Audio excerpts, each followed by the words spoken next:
I have brought your food. Eat and let me live.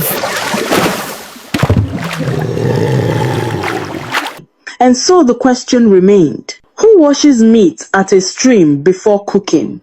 Why always Odu's stream? And what or who was she talking to inside the water?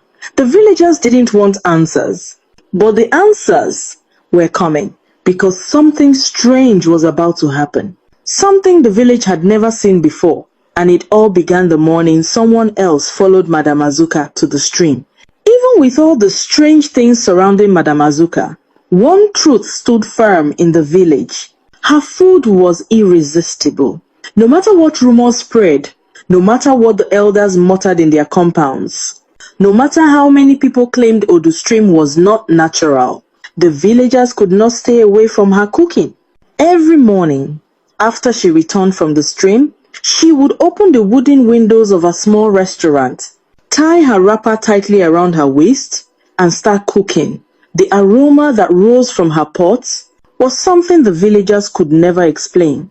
The scent alone traveled through the entire village, through narrow mud alleys, over raffia roofs, past the palm trees that swayed lazily in the morning breeze. People who had no intention of eating suddenly found themselves walking toward her restaurant. Farmers on their way to the field, women heading to the market, even children carrying water pots. It didn't matter. Everyone felt pulled. Her jollof was brighter than normal. Her pepper soup was hotter but strangely soothing. Her fried meat was juicy in a way no one else could replicate. People said one spoon of her stew could silence a quarrel. Some swore it cured their headaches. Others said it made them dream strange dreams at night. But everyone agreed on one thing. Madame Azuka's food tasted like nothing from this world. Even the chief, who rarely ate outside his palace, sent his guards to buy from her every morning, and each day, her pots emptied before midday. Not once did food remain. Not once did a customer complain. Not once did anyone ask questions. The taste alone erased doubt. But the strangest part was what she did immediately after her food finished. While other restaurant owners washed plates, cleaned tables, or prepared for the next day, Madame Azuka always closed her restaurant suddenly. Sometimes, while customers were still licking their fingers, and walked straight to the village market. There, she would sit at her usual spot under the old banyan tree and begin arranging the next set of meat. Fresh, red, untouched. No matter how early she came, the butchers always had her order ready, as though they had been expecting her long before she arrived. She would inspect each piece carefully, nod once, without speaking, and place everything inside her iron pot. Then, she would cover the pot tightly. No fly ever perched on it. No dog ever sniffed near it. Even the stubborn market goats avoided it. Some market women whispered that the pot sometimes vibrated. Others claimed they heard faint murmurs coming from inside. But no one dared open it. No one dared question her. Not again. For weeks, this routine continued. Wash meat at dawn. Cook food that tasted almost magical. Sell out before midday. Go to the market. Prepare for the next day. Day after day. Week after week. The villagers accepted it. Or at least, they pretended to. After all, as long as the food tasted heavenly, why worry about where the meat was washed? But deep down, the fear remained, especially among the elders.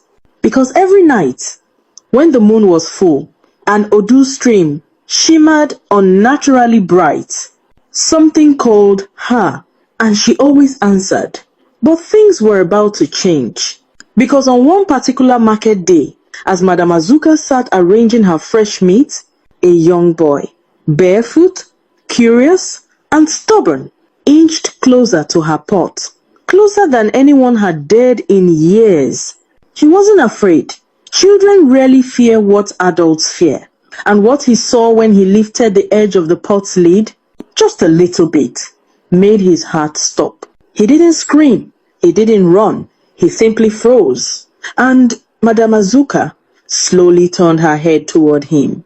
Her eyes were calm, too calm. Her lips parted slightly, as though she had been waiting for this moment, waiting for someone to look, waiting for someone to know.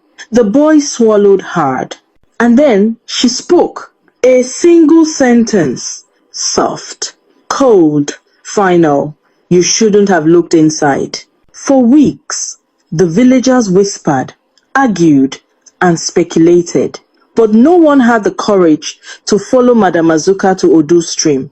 No one except Oche, a stubborn young palm wine tapper whose curiosity was stronger than his fear. He believed the stories were exaggerated.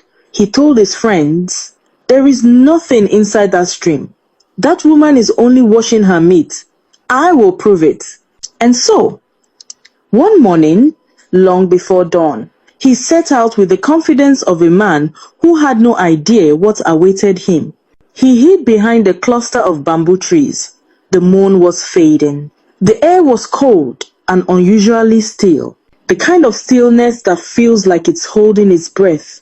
Oche crouched, clutching his palm wine gourd, and waited. Minutes passed. Then he saw her.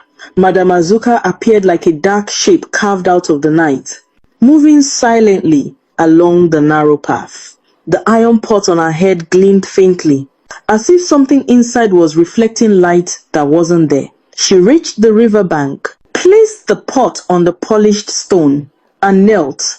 Oche watched closely. She lifted the first piece of raw meat, held it above the surface, and then her lips parted. Oche leaned forward. What he heard froze the blood in his veins.